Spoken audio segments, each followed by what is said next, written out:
আসসালামু আলাইকুম। দেখেন আমরা একটা খাবার খাওয়ার জন্য আয়োজন করতেছি। তো আমাদের মতো কে কে এই খাবারটা খেতে ভালোবাসুন? তো ভিডিওটা দেখতে থাকুন, ভালো লাগবে। তো এই খাবারটা খাওয়ার উদ্দেশ্যটা হলো এইখানে আর আমি বেশি দিন নাই, তার জন্য যে যা বায়না করে সেটাই পূরণ করার ইচ্ছা করতেছি। তো চলে যাব, এখানে আর থাকবো না বেশি দিন।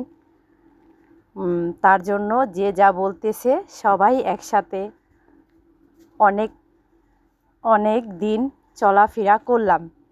তো এটা হলো আমার চাকরির জায়গা ছিল। তো এখন বর্তমানে আমি চাকরিটা ছেড়ে চলে যাচ্ছি একবারের জন্য, প্রবাস জীবনে পাও দিচ্ছি। তার কারণেই সবাই একসাথে একটু আনন্দ ফুর্তি করছি, ভাই বোন সবাই একসাথে একটা স্মৃতি হিসাবে এই কাজটা করতেছি। তো দেখেন, আপনাদেরও এরকম যদি কোনো চাকরির জায়গা থাকে তাহলে আপনারাও সবাই আনন্দ করা বা একটা স্মৃতি করার জন্য এই কাজটা করতে পারেন।